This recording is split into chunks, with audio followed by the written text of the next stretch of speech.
you guys enjoy your whatever that is. All right. Test.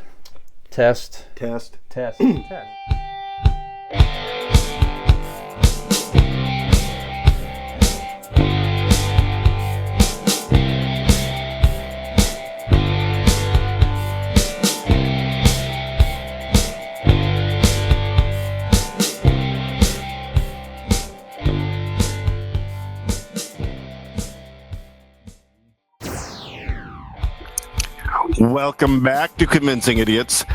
Segment 3, our main event, main topic we are at. Brian, are you ready for some Star Wars talk? Always ready for that. All right. Well, first, actually, before we get to that, let's dive in a little bit, if you don't mind, to the Acolyte. Sure. If you're hearing this, if you've stayed to segment 3, no, let's give it a 5, 4, spoiler alert, 3, 2, 1. We won't go into heavy spoilers. And if we do, we've already warned you. Fast forward a minute, right? Let's take a brief period to talk about the episodes that we've seen so far. Now, again, without remembering the characters' names, I remember Oshi is the girl, right? The main character, and her sister May, who is the Acolyte. Well, again, do you think she is the title character, the Acolyte, or is the new Sith? You know, that we found out who it was, which I said last episode that's who it probably was, right? Mm-hmm. Yeah, you're right about that. So it was I did call it Quimir? Yes, I don't know how you pronounce that. Qimir by Manny Jacinto is the actor. Very good. He's very good. Like, I loved how he had the bumblingness, you know, kind of like it's what Yoda did to Luke on Dagobah. Mm-hmm. Yeah, pretended to be the bumbling fool, only to turn out that he is, a powerful, very powerful. That scene, that lightsaber scene, how badass was that? Oh, I know, man, we're so good. So when he stabbed the girl and then pulled the other guy to her and stabbed him too at the same. Jesus. That was awesome. So was cool. Awesome. Yeah. Again, visually, it looks great. Mm-hmm. But my question was: do you think that May is the title Acolyte, or is he the Acolyte to his master? You know, it's the rule of 2. There's always 2. One master, one apprentice who wants to be master sooner or later. Didn't he call Master Soul Master? I said that too, right? And Carter corrected me. He goes, that's actually a title that most people will even address. Even laymen will address Jedi as master, whatever. There's definitely some backstory to Soul, though.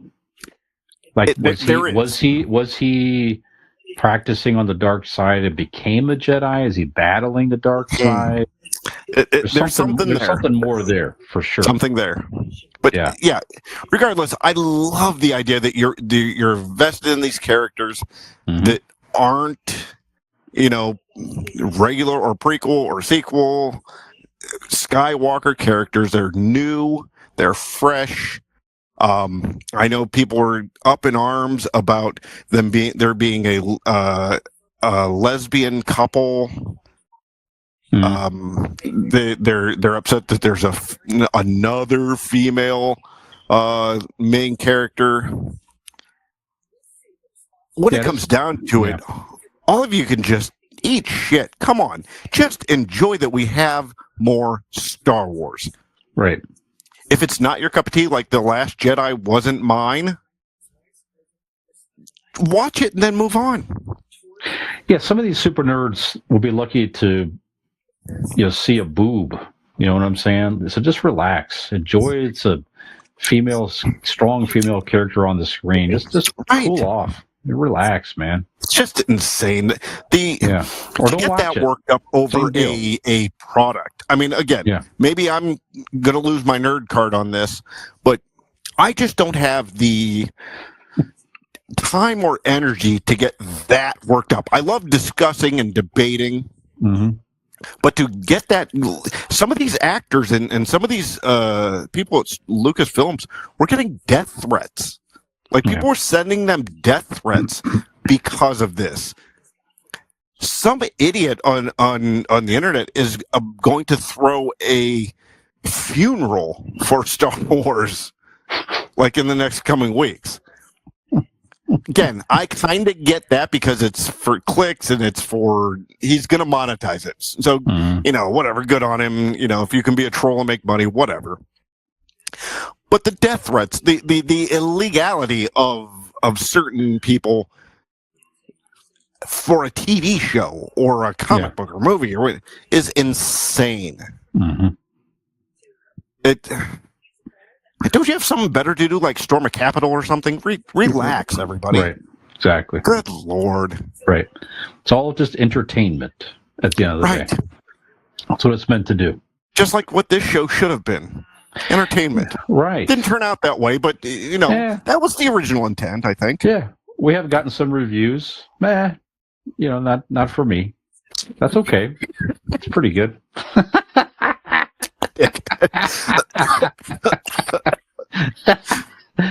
That was an actual review, ladies and gentlemen. That was an actual review. Not for me. That's okay. Really heard worse. Worse comments.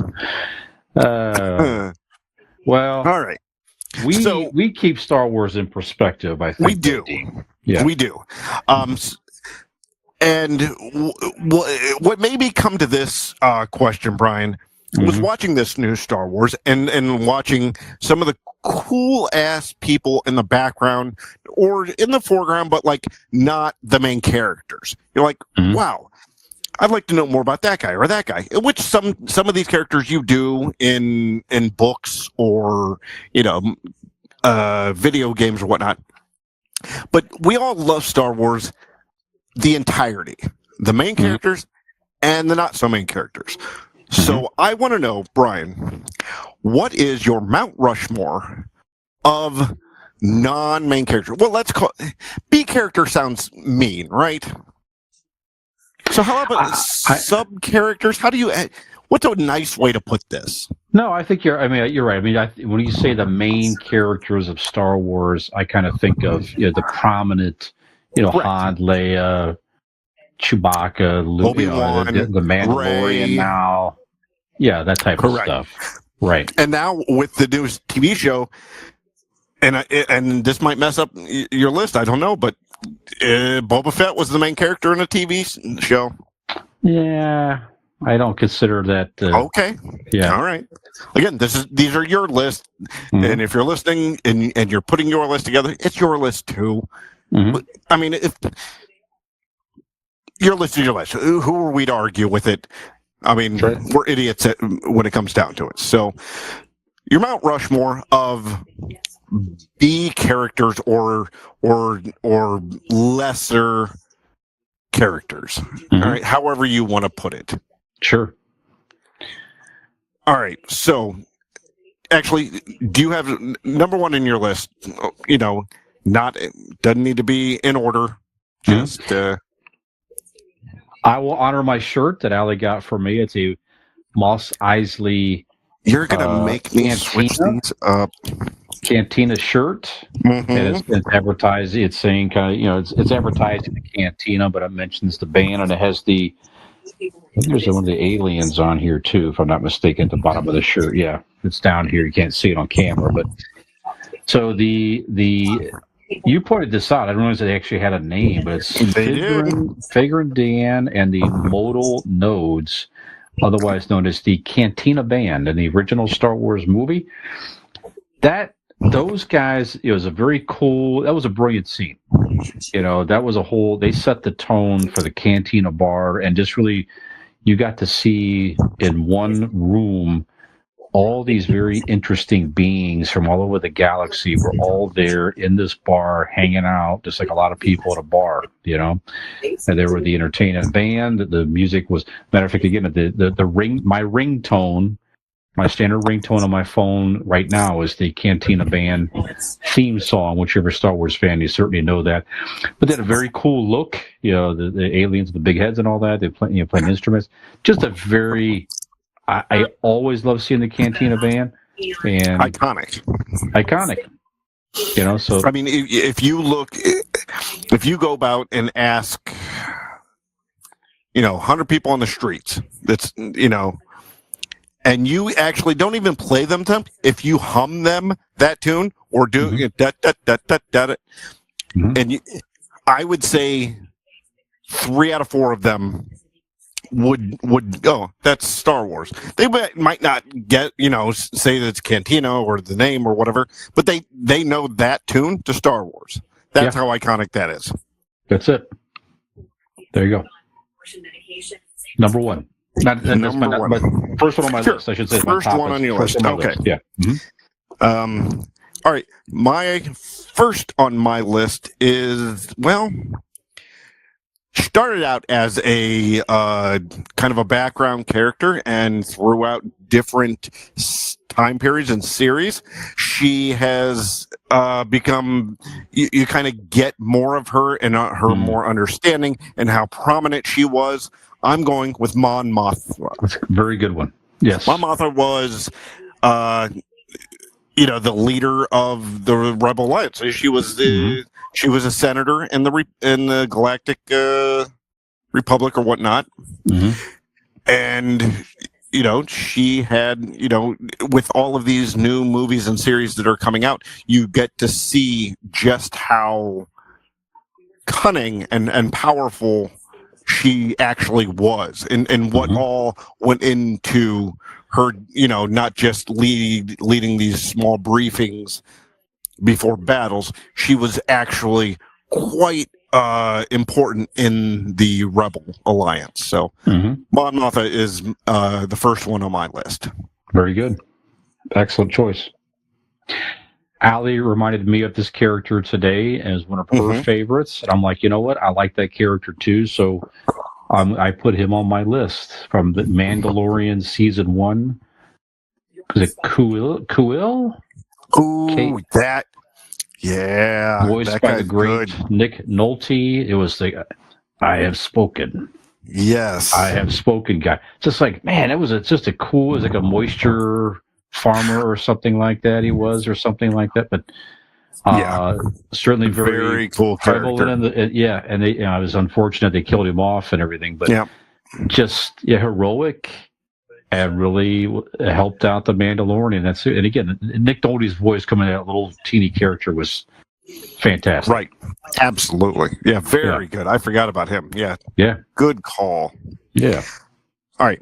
Number 2 on my list is Nick's not here to do it, so I had to honor him. Nick's favorite character, big or small, main or sub, he is Salacious Crumb. Yeah. The laughing little monkey, quag monkey, something what they're called. Yeah, quag a monkey or some shit like that. But Salacious Crumb was obnoxious and annoying, but again, you look at that guy and he gives you the feels of what's, especially Return of the Jedi, what that was, that feel of back then. So very good, very cool, Salacious Crumb. Yep. So you just love to hate that character in the Jedi. Absolutely, 100%. Yeah. They made a cameo. Was it the Mandalorian or one of them? There was like a tree full of them or something like that. They walked by, wasn't it? I can't remember what it was. Yeah.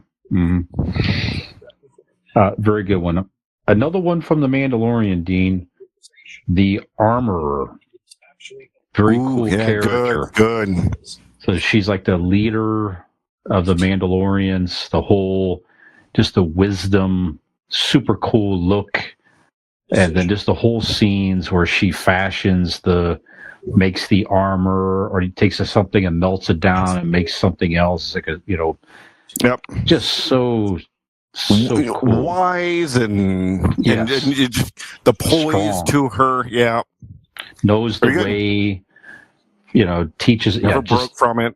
Nope. Great leader, great character, great look, the whole thing. So the Armorer. All right. Number 3 was easy. Mm-hmm. If you want to talk about B, this might be C or D or E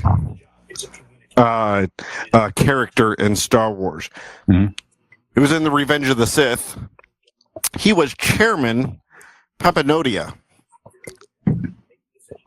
If you don't know who Chairman Papanodia is, you might have missed him, but he was a blue-faced senator portrayed by George Lucas himself.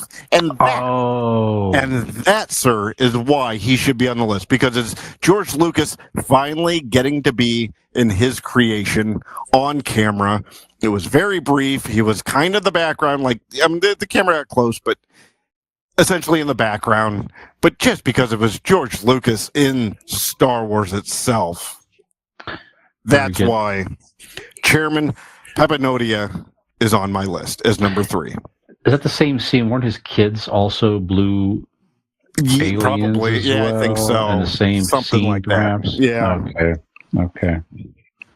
Wow, I forgot that he was actually in that right? as well. Good. So in the original trilogy, he first made an appearance in the original Star Wars movie and then reappeared in Empire Strikes Back. It was just it was just a very pleasant, familiar face fighting with the rebellion. And matter of fact, he came back yet again in Return of the Jedi. So he made an appearance in all 3 original trilogy movies. Wedge Antilles. Yep, there you go. Very good. Good pilot, certainly made some shots, and you got to see him. I like the evolution as well, where he was sort of kind of the afraid pilot in the original Star Wars, and then in Empire Strikes Back, he was more the veteran, powerful squad leader or something like that. You know what I mean? And then came back again. He was in the Ewok scene with his helmet off, celebrating with everybody. So, wasn't he Ewan McGregor's actual uncle? If I recall correctly, he is. Yes, Ewan McGregor's actual uncle. Yeah. There you go. The great Wedge Antilles. Very good. That's the epitome of a B character. You know what I mean? Who does just a couple lines, it kind of in the background shots, but definitely, and I know Star Wars fans are notorious for grabbing a hold of every character on screen and making them something. But he really was something. Like, that guy did have presence, and to see him come back in the last movie was very cool. He did, didn't he? Yeah. Yep. Yeah, he came. Remember, he was one of the things. When they came to help Poe at the end, they showed him and gave him a line. We're with you, Poe, or whatever he said. That's right. I forgot about that part. From what I heard, he wasn't keen on coming back, but they finally got him into agreeing to it. Yeah. Yeah, there you go. I remember even as a kid, it was like you saw him in Empire Strikes Back. Oh, that's Wedge, And then it's like you're like, he's got to be in Return of the Jedi. He's got to be. And then sure enough, he was. It was like, yeah, it's Wedge. Yep. Wedge Antilles. Yep. Very good. All right. My next one, number 4. Lar Santeca, played by Max von Sydow in Force Awakens. He is the old man in the village in the beginning. Oh yeah, okay. That character, there's stories of him in the books where him and Luke went on adventures with Kylo Ren. So Kylo Ren and him had a much more longer, detailed relationship, than that story of you've gotten so old. Far more worse has happened to you. that old guy in the village, in the very first, one of the first scenes. Mm-hmm. And pardon, Max von Sydow is a prominent actor, well known, very prestigious. It's almost the kind of like having Alec Guinness do sorry, my throat. Alec Guinness do Obi-Wan Kenobi. Like they got that stage, that actual actor to do this role, and Max was one of those. And it was a very small role, but if you know the character outside that movie, the character itself was very prominent in Luke, and they would go find different artifacts, Sith, artifacts, and old Jedi artifacts throughout the galaxy, and they would bring Ben with them. So, yes, Lar Santeca is one of my favorite. Just that one scene, again, it says so much for that actor of like how much he stole that scene with Kylo Ren in the beginning of that movie. So. Very good scene. Yeah, very good. All right. This character, Dean, uttered, it could be one of the most famous lines in all of Return of the Jedi. One could argue one of the most famous lines of the original trilogy. It's a trap. A great, Admiral Akbar. Just those aliens. I like the fact that there were numerous aliens of different ranks and everything that were there. So that race of alien was, then fighting the rebellion and everything. He had a cool look. I like this whole chair thing flying around with the headrest thing. I want one of those chairs. Absolutely. You know what I mean? I don't know what that is, but the whole floating headrest deal. Yeah, in case he wants to put his head back. Just the command he had, the voice, the cool look. Even down to, I remember when the whole Super Destroyer crashed and he sort of slumped in his chair like, wow, right. That was a big victory and everything. And of course, he made the reappearance in the later movies as well. They didn't have to kill him off, but they did. But anyway. There's a lot of things they shouldn't have done, but... Oh, boy. Yeah. Yeah, I want to see maybe a Admiral Akbar story. I could dig that. Name me another B character in Star Wars that has their own T-shirts and posters and the amount of memes that Admiral Akbar has. He has. It's up there, man. It's a very short list if anybody has more than he does. Yeah. It's a Trap is as iconic outside of Star Wars as anything has been when it comes to B characters. So very good. Even now when I watch that movie, when that scene is coming up, I just stop everything. I'm just like, okay, here it comes. Yeah. The lion's You're coming waiting for up. it. It's a trap. There it is. Yep. There you go. That's my 5. What else you got? My number 5. You took the Cantina Band. Mm-hmm. So I have some honorable mentions that I normally reach down and grab when that happens, but I actually you triggered something earlier, and I had to pull this guy up and put him on the list fresh. I don't know if you remember Miggs Mayfield. Miggs Mayfield was portrayed by Bill Burr in The Mandalorian. Oh, yeah. Very good. By the comedian Bill Burr. He'd been in a couple episodes. He was originally a prisoner that was able to escape along. The scene in the officers' quarters alone makes Bill Burr and Mig Mayfield make this list. The scene because essentially he was the only one that saw, the only other human at that point to see the Mandalorian take off his mask and see his face. But that scene when he's explaining what happened to his troop during the war and what happened to his command and his friends. Like, it was powerful. Bill Burr is an amazing comedian, and he just might be just equally amazing as an actor. And that scene there made me put him on my list, being Miggs Mayfield in The Mandalorian. Excellent. You want to run through your 5 and do honorable mentions? Yeah. All right. I have Mon Mothma. I have Salacious Crumb. I have Chairman Papanodia. Again, George Lucas and Blueface. Lar Santeca. And Miggs Mayfield. Very good. I'm going to do my honorable mentions, or you want to run through yours first?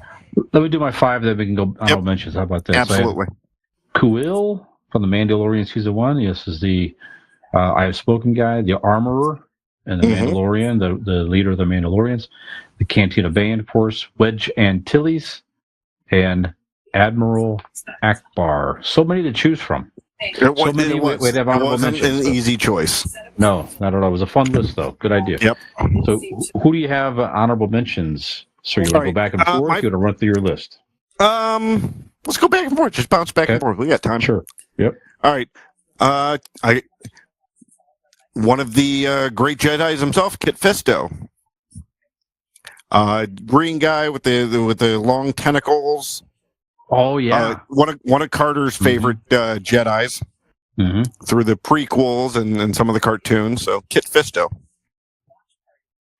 Yeah, the 1-minute appearance too, didn't he? On the recent, like with the long head. Did he make a reappearance on one of these? That's who I was talking about. That they're complaining about the continuity. Because they're trying to say, these hardcore fans are trying to say that, he shouldn't be alive, or that him, with this series happening, his line in Revenge of the Sith have been dead for a millennia.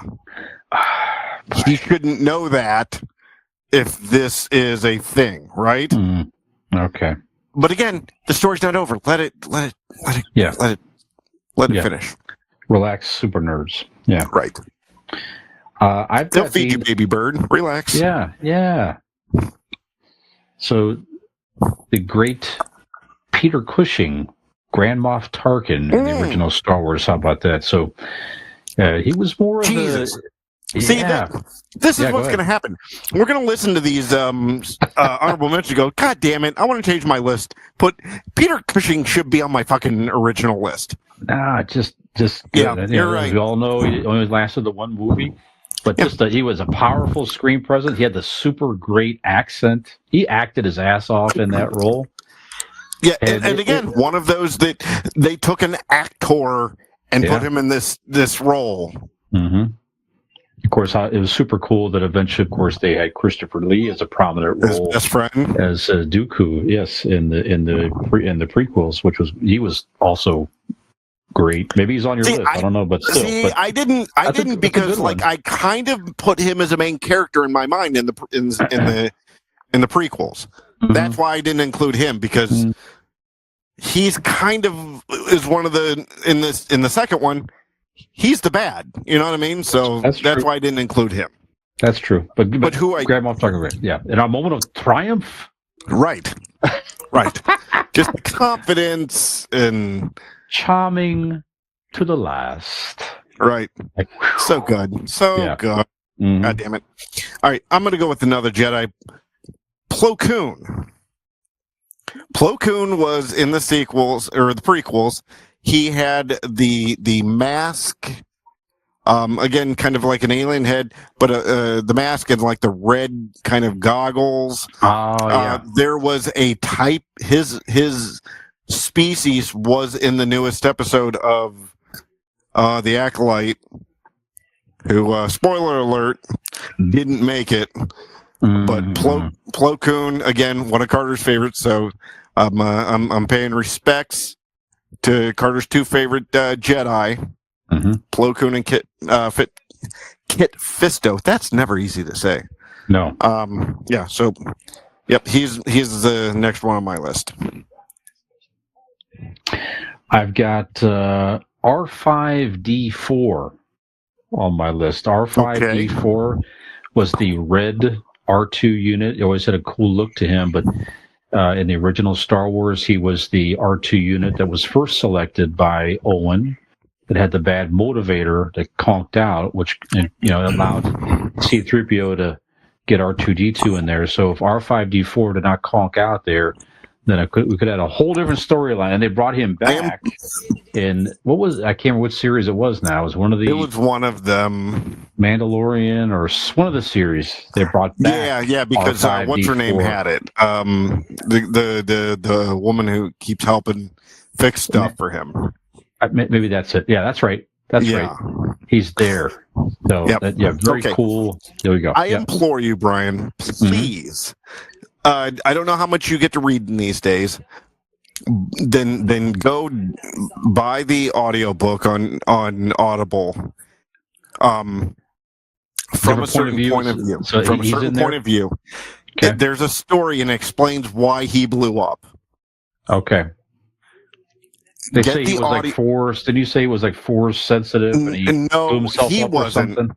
He wasn't. But something else or somebody else was on there, and they explained. I explained to him how important R2 was, so he blew himself up, so R2 could get chosen again. Okay. From a certain point of view, is such a goddamn good book. All three of them. There's one for New Hope, Empire. Mm-hmm. And Return of the Jedi. Okay. All three are fantastic. Okay. But you'll love the original one. A New Hope, from a certain point of view. Max Rebo band, or the Cantina band. There's a chapter on them that's wild. Yeah, just do yourself a favor. Get the audiobook's also cool because it gives you the different voices that you wouldn't get through reading. Mm-hmm. There's this story of Obi-Wan on the Death Star. That's all I'm going to say. That's, again, please watch. Please listen to it. Okay. Will do.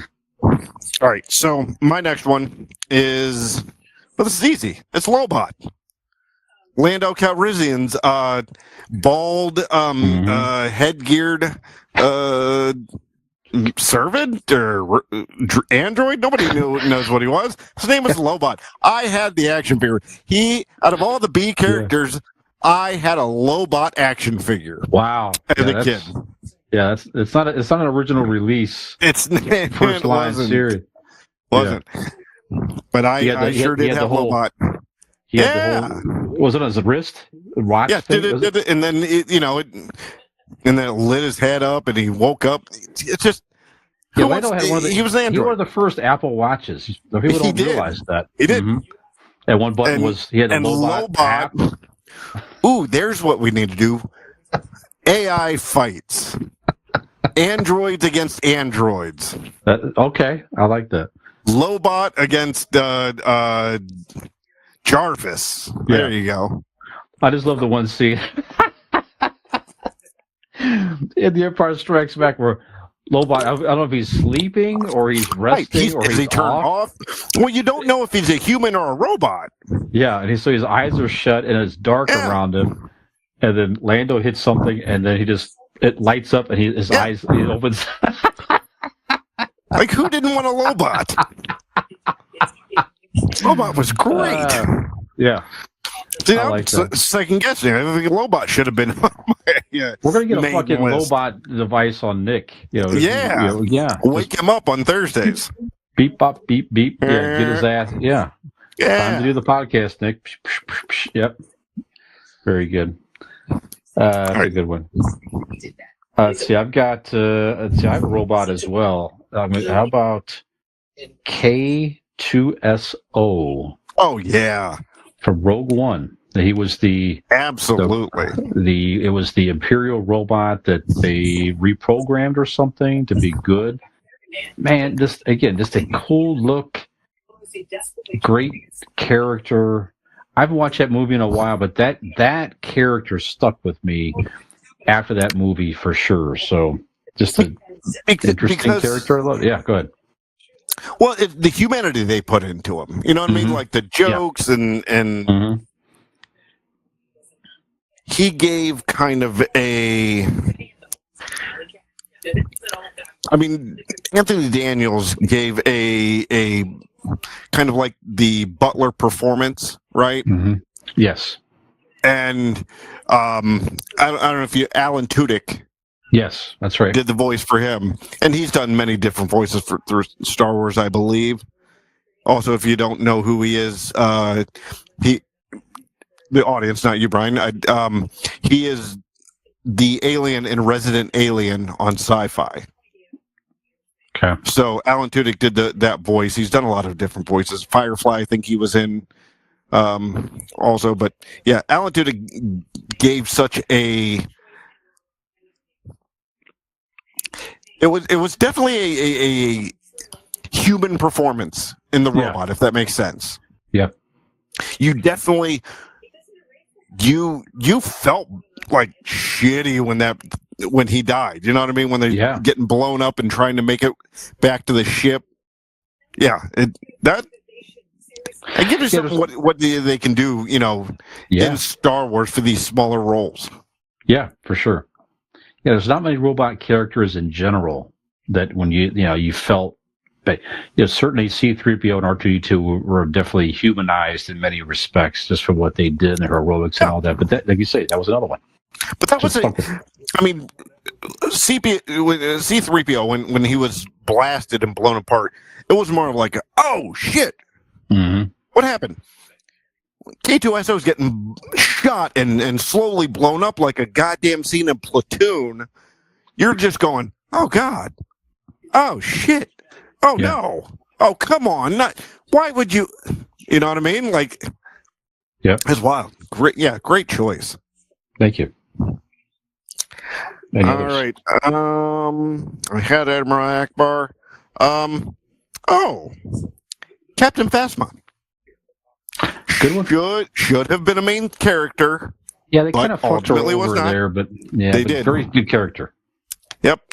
I would have liked to have, again, hindsight being 2020, if I had the book, if I had the pen, if I was writing it, I would have not only done Captain Phasma better, but I also would have done the actor better and treated her like an actual character and had her been able to take off the helmet and act through that as well.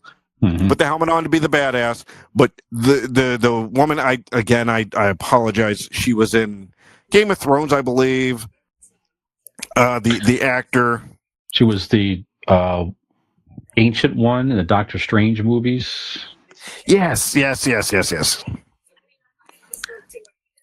Pause for edit.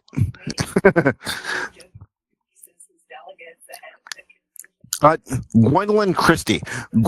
Christie as Captain Phasma. I would such a ridiculously great actress. Yes, she was great in the voice thing, but I would have let her through all three movies. She would have been alive. Of course, yes. You die at the end. But she would have been alive throughout the three movies and taking off the mask, being the badass that she should have been and probably was meant to be. So, yeah. Just another character they didn't know what to do with and just sort of felt hurriedly to write her out. It was just weird. But cool look, great actors, like you said. Very good. Right. Another favorite is really several characters. It's more of a race throughout the Star Wars movies. The Jawas. Sure. Absolutely. I always thought there was a interesting, funny character. The language, the look was very cool. Yep. Sort of the actions and everything like that. It's just, little creatures out just stealing stuff and selling it to survive. It's kind of interesting. And just the language and the sounds. I always loved that as a kid. I could probably recite even the Jawa language of the original Star Wars movie. I've seen it so much. Me too. You know what it is. You know, the oop TD. It's like, okay, that's a Jawas. You know exactly. I love when they're walking through the sand and going ding ding ding ding ding ding ding ding. That was them, right? That was was. Yeah, that's right. I thought so. Pretty good at my memory. Yes, Jawas are very good. Yes, good choice. All right, I got one left. If I could read my handwriting. Oh, okay. Yes, my last one. Talking about Star Wars as, you know, action and comedy and drama. One of the original dramas. You know, we talk about K2SO being blown apart, platoon style. Let's talk about the original drama in Star Wars. I'm sure he has a name. They all do. But I knew him as a child as the Rancor Keeper. Yeah. Oh, yeah. That guy, even as a kid, you know, this Rancor, this monster that wanted to kill Luke Skywalker. You know, he should get what he deserves until he does. Then his keeper, his owner, what do you want to call him? And you see the actual impact that killing a bad guy has on other people. And you're like, oh, well, that's not the great. I don't know why they did it, because I shouldn't have these feelings towards the bad guy, but I did. That guy gave you everything in that sobbing because his pet was just murdered by this space wizard. Yeah. That's all he knew. I like, too, in that scene where, I think his buddy, he starts crying and he puts his arm out and his buddy comes over and hugs him. And he's like talking to him, like, well, you're talking that whatever the alien language was, like, you know, comforting his friend who he knows was upset. Yeah, that's real shit. Yeah, that was good. The Rancor Keeper is last on my list. Come on, that's good. Man. He gave you the first actual heartfelt performance in Star Wars. Very good. Very good. It kind of right along the lines of the Jawas, the Tusken Raiders. Yep. You know, certainly a super cool look again. The whole, you know, the look and everything in the original Star Wars. But as Ali reminded me of today, talking about it in the Boba Fett series, one of the interesting things about that, it made it like a clan. You get the whole. Yeah. You made them human, so to speak. You gave them humanity, you gave them community, and you gave them tribe, like you made them people to care about. When before it was just shaking stick, you know, noise making things to get to antagonize the main characters. And then Boba Fett, you look at them and go, oh shit, this is actually a group of people that love and care for each other. It gave them depth. Good word. I have one more. I don't know if he should make the list or not. I want to get your opinion here. All right. Very, very cool character. He has been prominent, certainly in the animated series as well, but not as much in the Star Wars movies. But certainly the look and everything was just awesome. Probably the best thing about Episode 1, Darth Maul. Dean, do you consider him a sub-character or more of a main character? Because if he's more of a sub-character, he definitely makes my honorable mention at the very least, just from his look and the ability to fight and everything. Yeah. That's hard, because, like, he was the bad guy in the movie. But if you compare it to his screen time, he probably had maybe a little bit more, or even with what Darth Vader would have had. But if you would have ended the Darth Vader's role in the trilogy with that one movie, he would have been a sub-character. Right? With the amount of screen time and how little... Absolutely. 12 minutes or whatever it was. Yep. 12 minutes. So you know what? Importance, no, he could be considered a main character. But given the idea... That he, you know, he didn't. Well, he was in the. That's a toss up, man, because he was in the cartoons He did play a big role in those. So, you know what? For this moment, we're gonna allow it. Okay. Very good.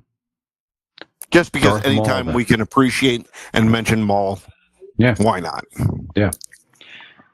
No, it's a very good topic, and it's interesting. You asked this question even a couple of years ago. Certainly, our lists are completely different. Yeah, so this is where we can see. Did we do this before?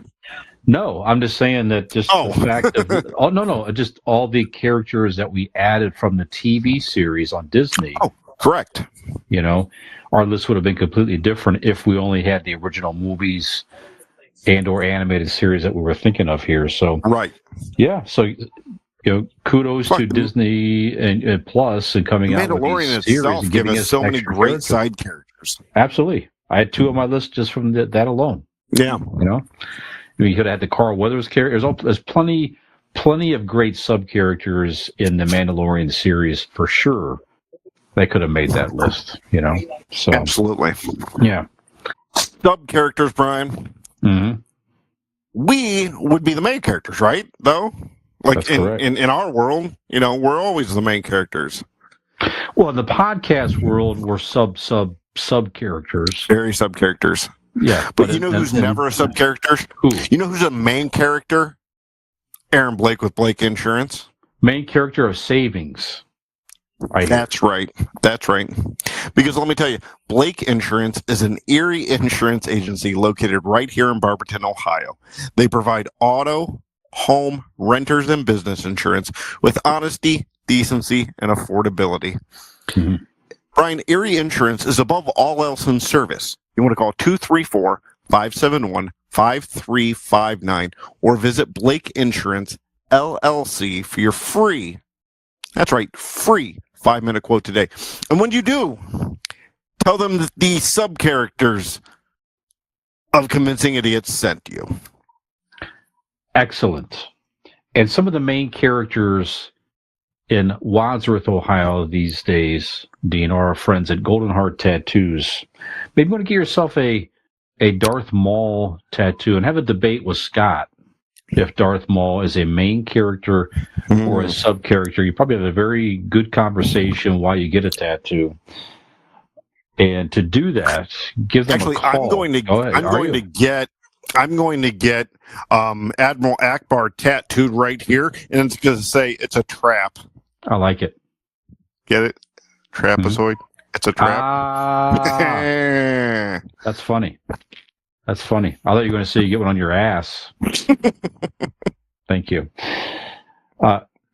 Get Golden Heart Tattoo. That's a great advertising line right there. GoldenHeartTattoos.com, or give them a call at 234-706-2982. And the Tusken Raiders had their own. Of course, they rode Banthas. They sure did. They were also very good riders. Learned to ride a somewhat of an electric type bike by Boba Fett, if you recall, in the Boba Fett series. So that's right. I'm not sure, but I've heard that those bikes could be a variation of an electric bike that may or may not have been purchased from our friends at RPM Bike Shop in Carrollton. Straight from Carrollton to Tatooine. That's right. Ladies and gentlemen. Yeah. Not the cheapest shipping, but it'll get there eventually. And you can find them on Facebook or give them a call at 330-808-7792 and tell them you want your own electric bike shipped to your home planet, wherever that might be. Probably a galaxy far, far away. Very possible. Well, a galaxy could be far, far away, but we are not far away from the ending of episode 196, Dean. That's right. Well, mainly because it's bedtime, but also because we solve the problems of the world. Mm-hmm. As always. Yeah. As always. Every episode. We're not exactly as popular as the Hawk Tua girl, but we're striving to be. Well, let me spit on some things and let's see if we can fix that. until that fame comes, you're going to be able to find us on all of your platforms that you listen to podcasts, whether it be Spotify, Spadecast. Is that what you said earlier? Spadecast? Spadecast, Spot. Yeah. Spottercast, Spotify, Overcast. Nick normally does this. Overcast, Apple, anywhere you get your beautiful podcast, that's where you're going to be able to find us, along with us on YouTube. So find us on YouTube, watch, rate, review. Do that on all the podcast things too. Rate, review. It helps us in every way possible to get up in the standings, so we may become just as popular as the Hawk Tuah girl. All right. So, with all of that said, again, and follow us on our Facebook page, right? Mm-hmm. And our Twitter and our Instagram, and we have an email. If you want to write us a letter, tell us about yourself and how great we are. You can find what is that? What I don't know. So you have to jump in on here.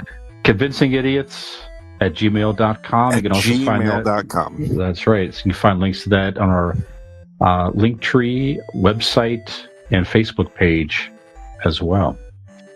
That's right. All of that. We've done it all, Brian. So, with nothing left to say, for this 196th episode of Convincing Idiots, I am the Zennial Dean. Gen X Brian. Have we convinced you to move from being the B character in your life to the main character in your life? Hey, did you like that video? You know you did, and we know you did. So stop screwing around and go like that video, subscribe to our channel, and join us for some more.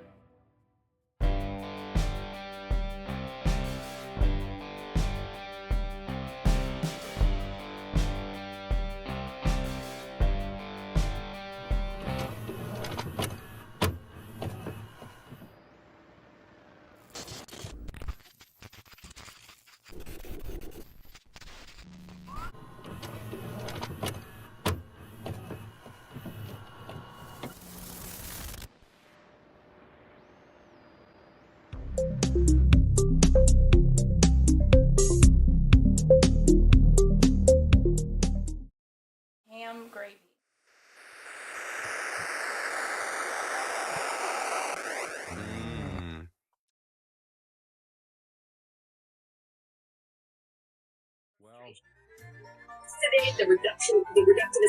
Sub characters. That was a bad segue. I'll have to redo it. The issues and choices. I hear MSNBC anyway. That's okay. I was trying to figure out. We did no reads tonight at all. We didn't. Shit. Nope. How do you want to do it? You just want to do them? Yeah, we'll just do them.